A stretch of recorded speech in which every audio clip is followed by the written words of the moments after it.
మే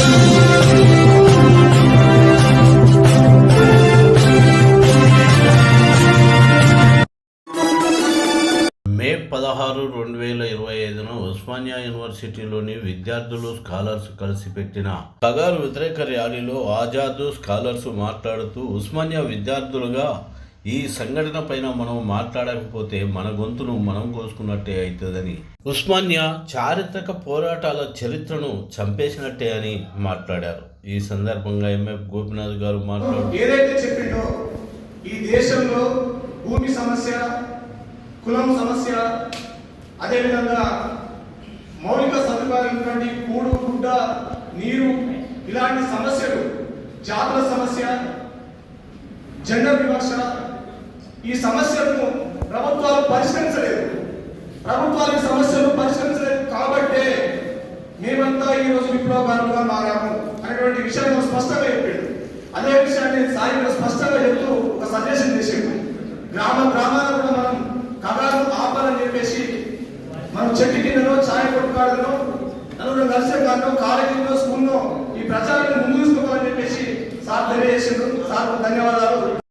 కాబట్టి ఈరోజు ఛత్తీస్గఢ్లో కానీ ఈశాన్య రాష్ట్రాల్లో కానీ ఏం జరుగుతుందో హిస్టరీలో తెలుసుకోవాలనుకుంటే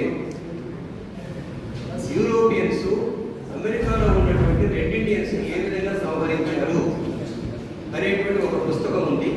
దాని పేరు వూండెడ్ నీ, తెలుగులో డి బ్రౌన్ రాసినటువంటి వూండెడ్ నీని తెలుగులో నరహంతలు ధరాధిపతులై అనేటువంటి ఒక పుస్తకం ఉంది.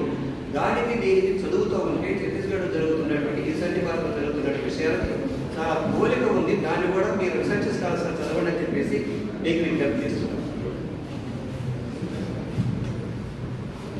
ముందుగా ఈ కార్యక్రమానికి వచ్చిన పెద్దలకు మీ అందరికీ పేరు పేరున ప్రత్యేకమైన జైలు. అసలు ఈ కార్యక్రమాన్ని ఎందుకు ఏర్పాటు చేద్దామనే ఆలోచన మాకు వచ్చినప్పుడు ఈ మధ్య ఏ న్యూస్ పేపర్ చూసినా ఛత్తీస్గఢ్లో ఎక్కువ అంటారు, 20 మంది చనిపోయారు, 30 మంది చనిపోయారు తప్ప అసలు వేరే అంశం వస్తలేదు. మాకు చాలా బాధేసింది. ఉద్యమాల నిలమైన ఉస్మానియా యూనివర్సిటీలో అసలు ఎన్ని విద్యాసంఘాలు ఉన్నామా, శాంతి చర్చల మీద మాట్లాడకపోవడం అంటే మన గురించి మనం పోసుకున్నట్టనే ఆలోచన వచ్చి మేము అన్ని విద్యాసంఘాలు మనం ఖచ్చితంగా శాంతి చర్చల మీద మనం మాట్లాడాలని చెప్పి ఈ కార్యక్రమాన్ని నేను ఆధారణ కొంతమంది మిత్రులు కలిసి ఏర్పాటు చేయడం జరిగింది. ప్రియమైన మిత్రులారా, హరగోపాల్ సార్ మాట్లాడారు, గోపినాథ్ సార్ మాట్లాడారు. అసలు శాంతి చర్చలకు సార్ వాళ్ళకి సంబంధం లేదు. ఎందుకు అంటే సార్ వాళ్ళ జీవితం ఆల్మోస్ట్ అయిపోయింది. ఎక్కువగా బతకాలని మనం కోరుకుంటాం కానీ దాన్ని మనం ఏం చేయలేము. కానీ బతకాల్సిన మనం ఈ రేపటి భవిష్యత్తు మనది కాబట్టి మనం పోరాటం చేయాలి. కానీ మనం పోరాటం చేస్తాం. మీకు 2 ఉదాహరణలు చెప్పి నేను సెలవు తీసుకుంటా, సమయం లేదు కాబట్టి. 1912లో గదర్ పార్టీ ఏర్పడ్డది. గదర్ విద్యాసంఘం ఏర్పడి బ్రిటిష్ వాళ్ళను ఖచ్చితంగా భారతదేశం నుంచి వెలుగొట్టాలని చెప్పి గదర్ పార్టీ విద్యాసంఘం తీర్మానం చేసుకుని వాళ్ళు బ్రిటిష్ ప్రభుత్వాన్ని వ్యతిరేకంగా కొట్లాడి, అందరి ముందుకు అనుశీలన సమితి కావచ్చు, స్వతంత్రం వచ్చిన తర్వాత ఆర్ఎస్ కావచ్చు, అనేక విద్యా సంఘాలు ప్రజల పక్షం నుండి పోరాటం చేసినాయి. ఇప్పుడు శాంతి చర్చల విషయంలో మన విద్యార్థులుగా మన పాత్ర కీలకంగా ఉండాలి. మనం ఇక్కడ ప్రజలందరూ శాంతిగా ఉండాలి.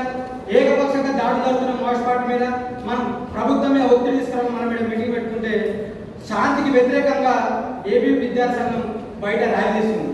మీ ముందు ఒక ప్రశ్న వేస్తున్నా, మనిషిని ప్రేమించలేని వాడు ఎవడైనా వాడు ఉగ్రవాది. వాళ్ళు ఉగ్రవాదులా, మనం ఉగ్రవాదులు? వాళ్ళు కదా ఉగ్రవాదులు. మనిషిని ప్రేమించాలి, ఇరు వర్గాల మధ్య శాంతి రావాలి, ఈ దేశం శాంతిగా ఉండాలని చెప్పి మనం శాంతి చర్చలు విద్యార్థుల పాత్రను మనము ప్రజల ముందు, సమాజం ముందు మనం పెడితే శాంతి వద్దు, మనుషులందరినీ చంపేయాలని చెప్పి వాళ్ళు ర్యాలీ చేస్తారు. సార్ అన్నట్టు, పెద్దవాళ్ళు మాట్లాడినట్టు ఈ దేశానికి ప్రధానమంత్రి నరేంద్ర మోడీ అంటారు, హోంమంత్రి అమిత్ షా అంటారు. కానీ మన ఇండియా పాకిస్తాన్ యుద్ధంతో ఈ దేశ ప్రధానమంత్రి ట్రంపే, ఈ దేశ హోంమంత్రి కూడా ట్రంపే.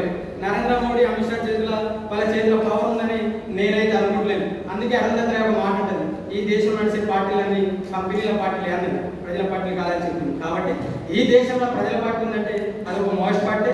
ఎందుకంటే సార్ గోపినాథ్ సార్ మాట్లాడినట్టు మావోయిస్ట్ పార్టీ ఉన్న వాళ్ళు ఏడ భూములు కబ్జా చేసారు, 100,000 ఎకరాల భూములు లేవు కదా మన అమిత్ షాకు వీళ్ళకు ఉన్నట్టు. కాబట్టి ప్రజల కోసము తమ జీవితాన్ని, తమ యవ్వనాన్ని దారిపోసే ఏకైక పార్టీ మావోయిస్ట్ పార్టీ. ఖచ్చితంగా శాంతి చర్చలు జరిగేంత వరకు విద్యార్థులుగా మా పాత్ర ఖచ్చితంగా ఉంటుంది. సార్ చెప్పినట్టు భవిష్యత్తులో అన్ని యూనివర్సిటీలలో కూడా శాంతి చర్చల మీద ప్రోగ్రాం నిర్వహిస్తామని ఈ కార్యక్రమంకి వచ్చిన మీ అందరికీ మరొకసారి ప్రత్యేకమైన ధన్యవాదాలు తెలియజేసుకుంటూ నేను సెలవు తీసుకుంటాను. Thank you.